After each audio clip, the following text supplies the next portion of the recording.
1997년에 개봉한 인생은 아름다워라는 그 이태리 영화가 있습니다. 여러분 가운데 보신 분들도 계실 것입니다. 저도 어렸을 때 이 영화를 극장에 가서 본 기억이 있습니다. 포스터를 보시면, 포스터가 나왔는데 포스터를 보시면 조금 이렇게 아실 수 있으실 것 같아요. 기억나시나요? 영화 보셨나요? 예. 제가 영화를 좀 설명을 해드릴게요. 시골에서 로마로 가 상경한 젊은 유태인계 귀도가요, 운명적으로 만난 여인, 옆에 저기 사진에 보이는 도라에게 첫눈에 반합니다. 그리고 사랑에 빠집니다. 이 약혼자가 있었던 도라는요, 이 귀도의 넘치는 재치와 유머로 그녀의 마음을 사로잡히고요, 둘은 결혼합니다. 그리고 행복한 가정을 꾸미고 분신과도 같은 아들 조슈아를 낳습니다. 그런데 이 조슈아의 5살이 되던 생일날에요, 갑자기 들어닥친 로마 군들은 유택의 이탈리아니였던 귀도와 그의 아들 조슈아를 유태인 수용소의 기차로 태웠습니다. 남편과 아들이 수용소로 끌려가게 된 것을 안 도라는 본인은 유태인이 아님에도 살아가는 가족과 함께 운명을 함께하기 위하여서 그 수용소행 기차를 자청해서 탑니다. 그리고 수용소에 도착한 귀도는 자신의 아들 조슈아를 숨깁니다. 그리고 몰래 조슈아에게 음식을 갖다 줍니다.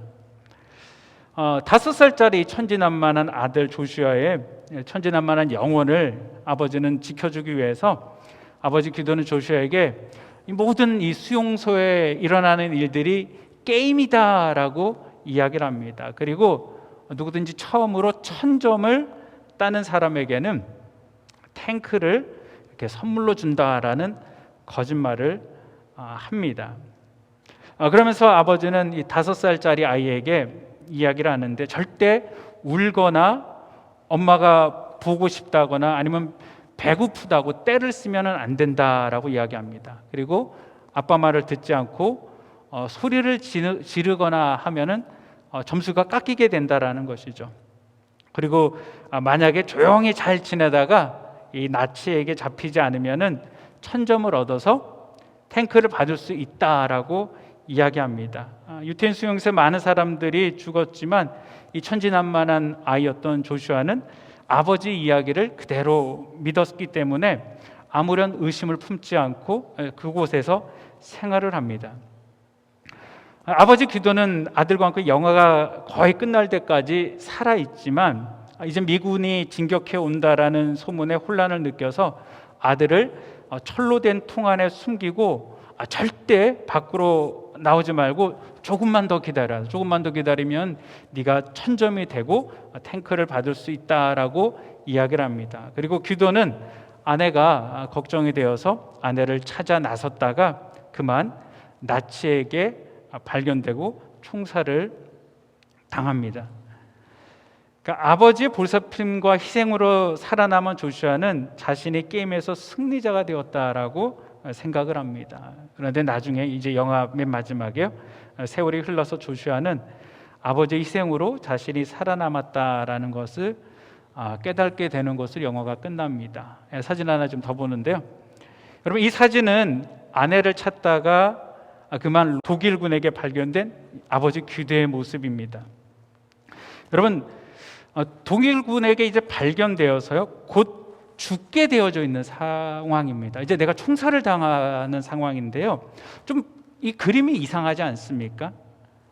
아버지 귀도의 얼굴이 너무 즐거운 표정입니다. 슬퍼 보이는 모습이 전혀 찾을 수가 없습니다.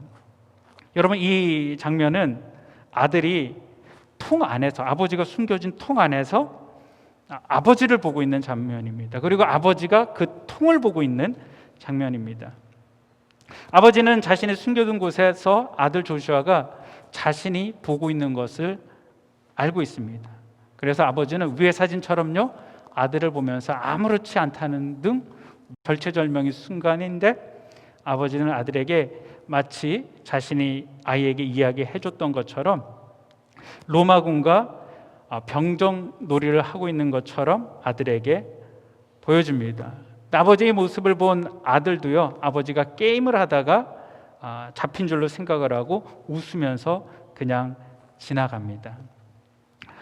저는 영화를 보면서요, 왜 감독이 이 영화의 제목을 인생은 아름다워라고 했을까라는 생각을 해봅니다. 여러분, 정말 인생은 아름다운 것인가요? 찰리 채플린은요, 인생은 멀리서 보면 희극이지만 가까이서 보면 비극이다라고 이야기를 했습니다. 우리가 오늘 본문에서도 비극적인 삶을 살고 있는 사람이 나옵니다. 그리고 하나님은 이들에게 그 비극적인 삶에서 벗어나는 방법을 제시해 주십니다. 우리 다 같이 오늘의 본문 이사야서 55장 1절로 2절 말씀 우리 함께 읽겠습니다. 스크린에 나오는데 함께 읽겠습니다. 시작. 너희 목마른 자들아 물로 나오라. 돈 없는 자도 오라. 너희는 와서 사 먹되 돈 없이 값 없이 와서 포도주와 젖을 사라. 너희가 어찌하여 양식 아닌 것을 위하여 은을 달아주며 배부르게 못할 것을 위하여 수고하느냐. 나를 청종하라.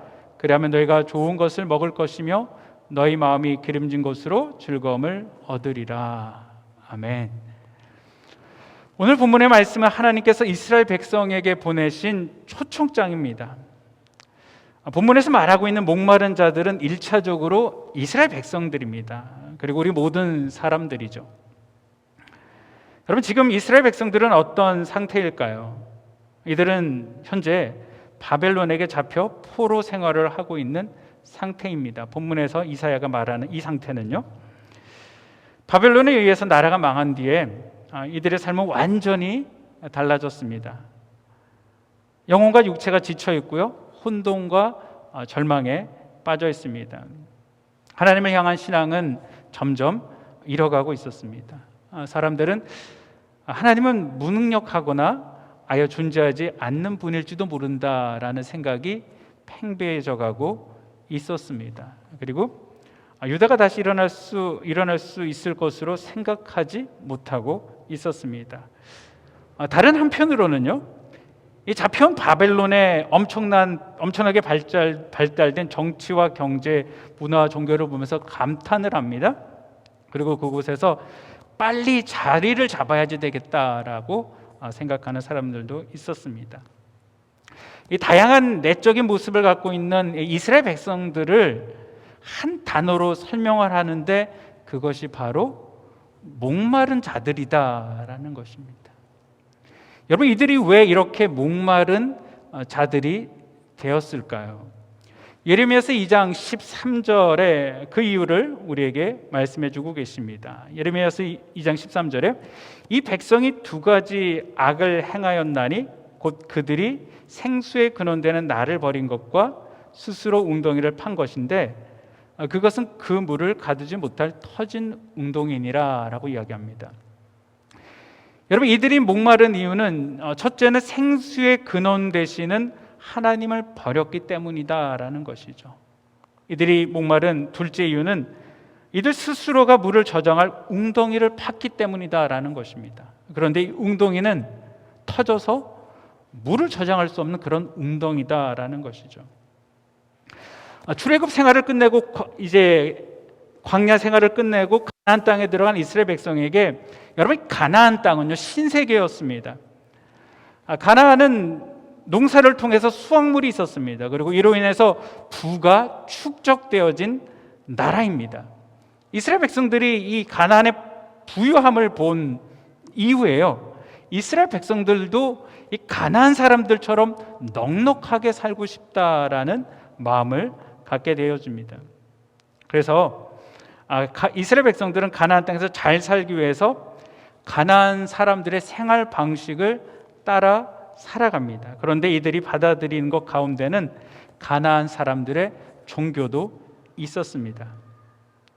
여러분, 가나안 사람들이 섬겼던 이 바알과 아세라도요, 이스라엘 백성들이 섬겼던 하나님이 주셨던 복을 주신다라고 이야기합니다. 그런데 이 신의 차이점은요, 가나안인들이 섬기는 신들은 사람에게 아무런 삶의 조건을 요구하지 않는다라는 것이죠.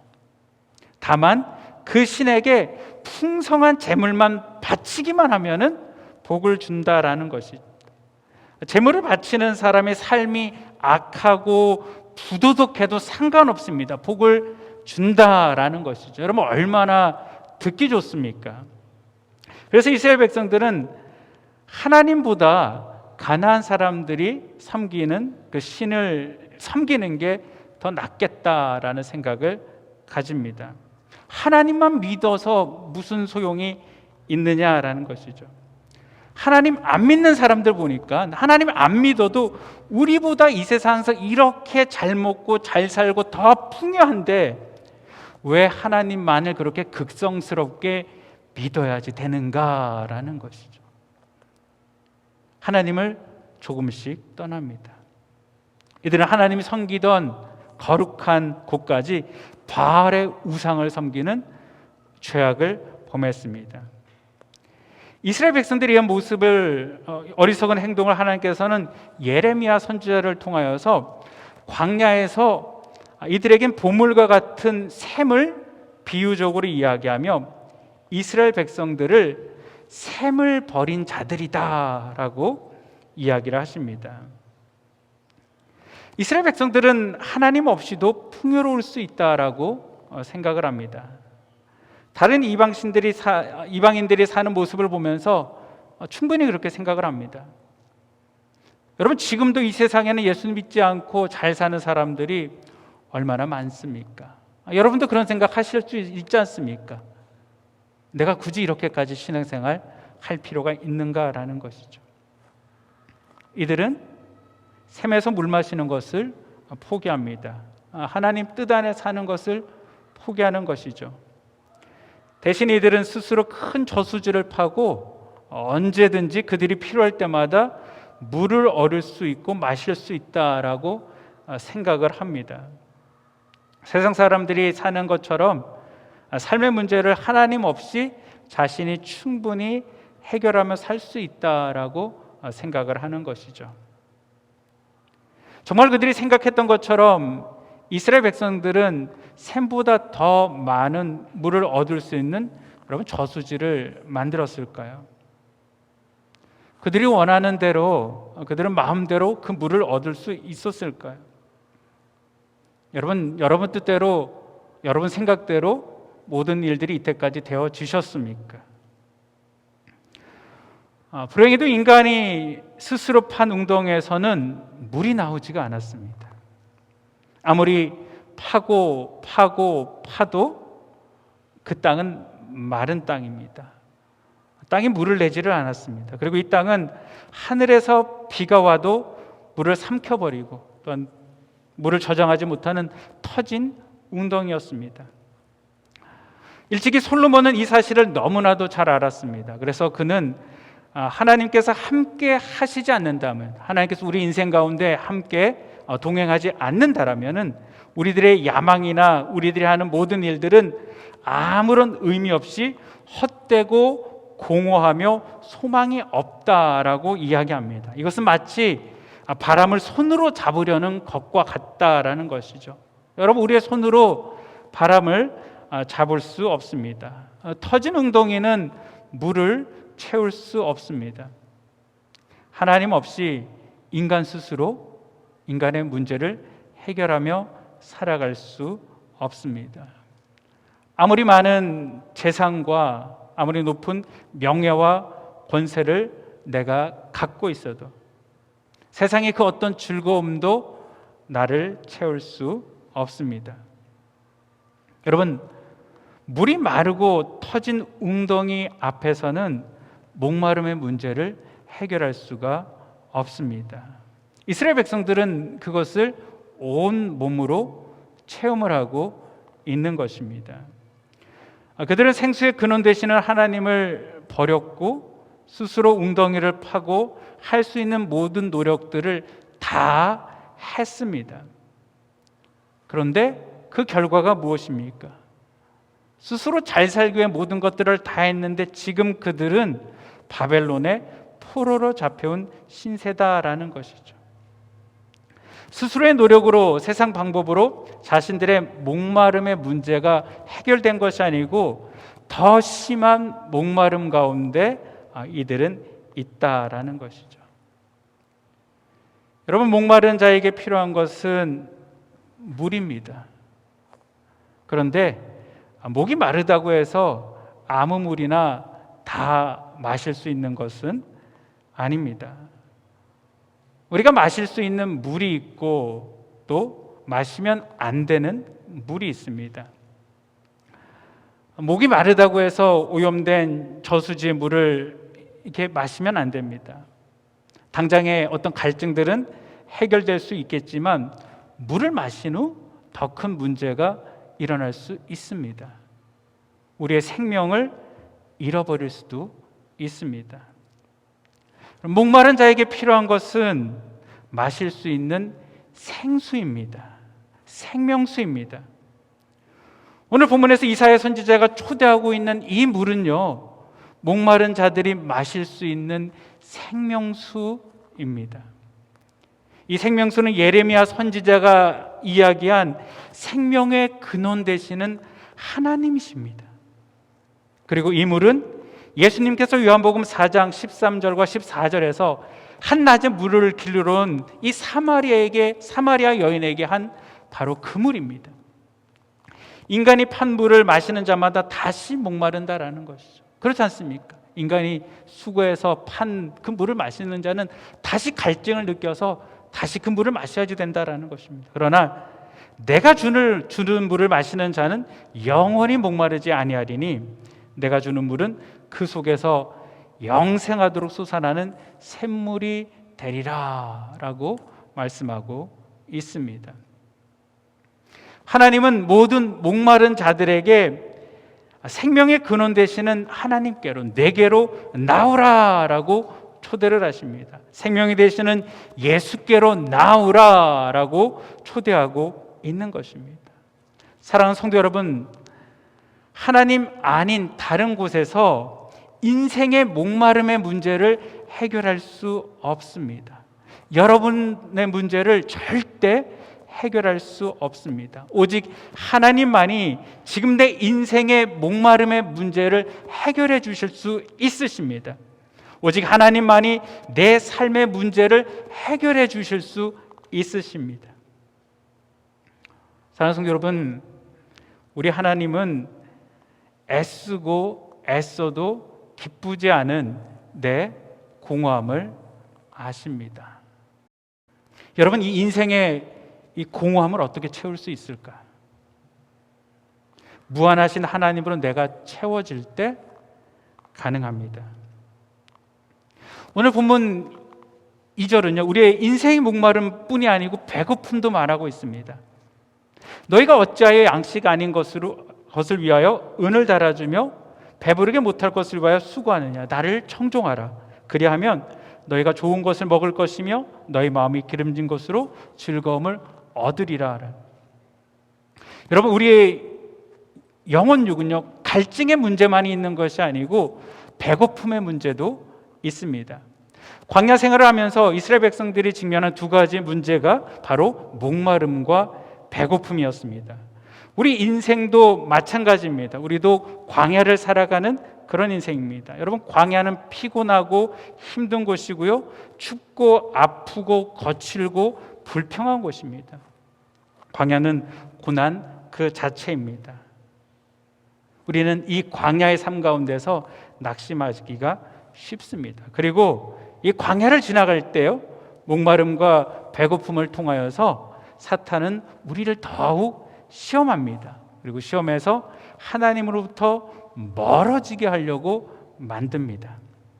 예수님도 광야에서 40일 금식을 하신 후 마귀가 찾아와 유혹을 했습니다. 배고픈 예수님에게 돌들에게 명하여 떡이 되게 하라라고 이야기를 합니다. 예수님께 내가 정말 하나님의 아들이면은 스스로 이 배고픔의 문제를 해결하라라고 이야기합니다. 이 마귀의 공격이에요. 예수님은 충분히 돌을 떡으로 만드실 수 있는 능력이 있음에도 불구하고 그렇게 하지 않으셨습니다. 스스로 해결하지 않으셨습니다.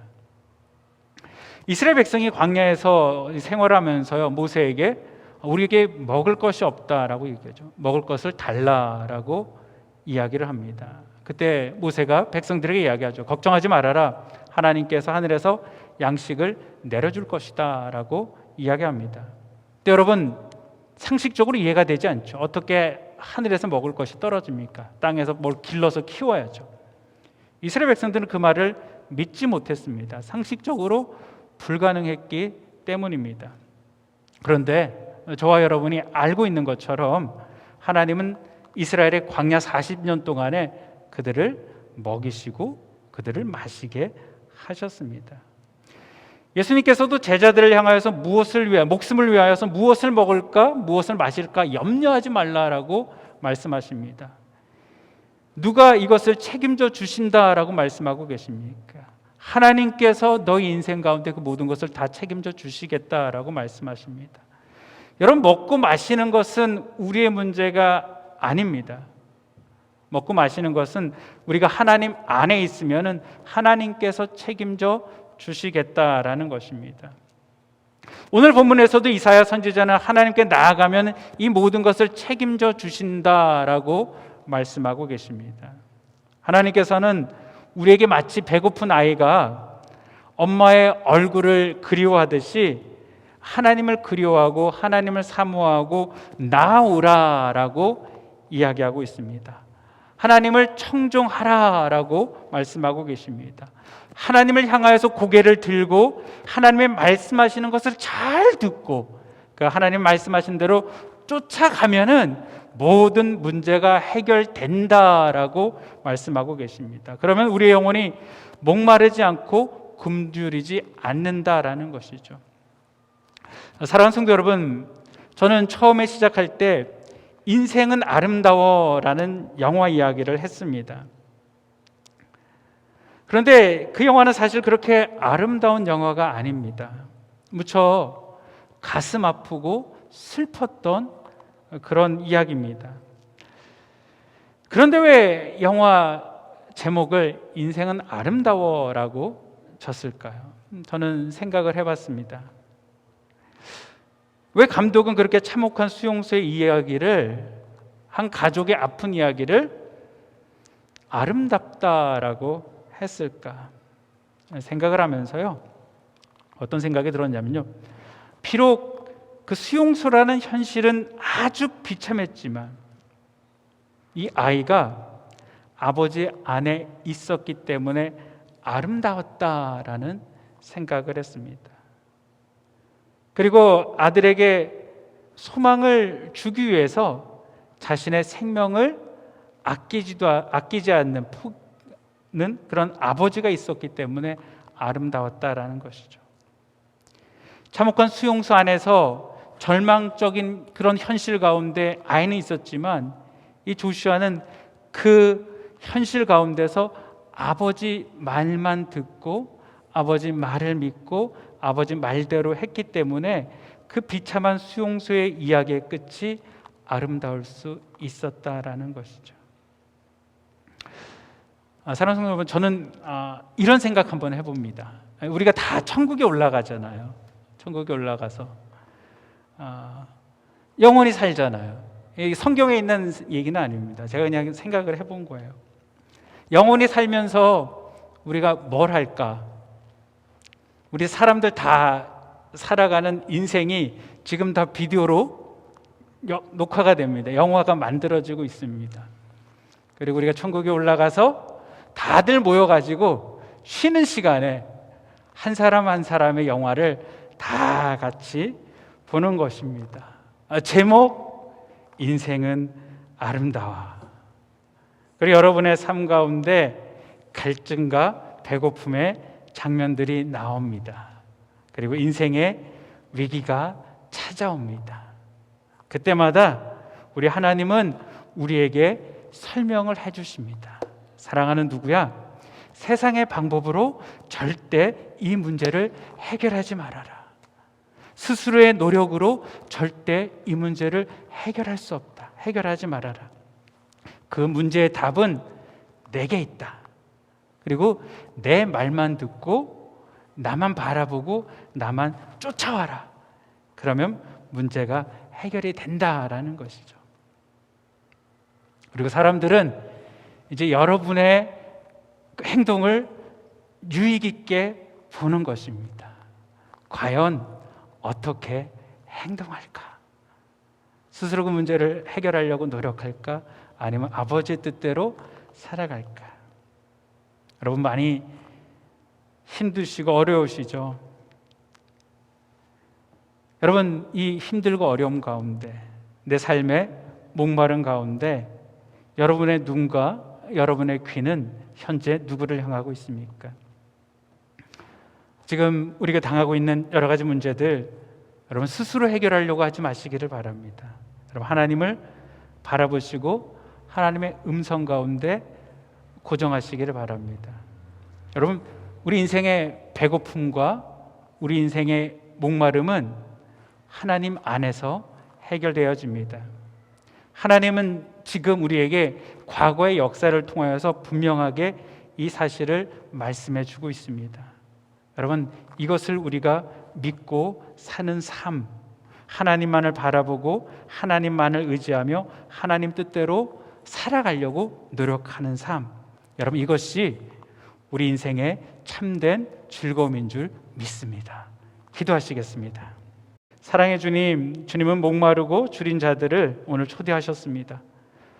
줄이고 목마른 자들마다 다 내게로 와서 먹고 마시라고 하셨습니다. 그리고 우리가 줄이고 목마름의 문제를 다른 곳에서 채우고 해결하는 것이 아니고 주님 안에 채우고 해결하는 자들 되게 하여 주시옵소서. 무엇보다도 우리의 삶이 늘 항상 하나님 안에 거하여 영원히 목마르지 않고 풍요로운 삶을 살게 하여 주시옵소서. 한 주간 우리가 살 때 주님의 음성만 듣고 주님만 바라보게 하옵소서. 주님과 동행하게 하옵소서. 한 주간 하나님 보시기에 우리의 삶이 아름다운 삶이 되게 하여 주시옵소서. 우리 주님 의지하고 예수님의 이름으로 기도합니다. 아멘.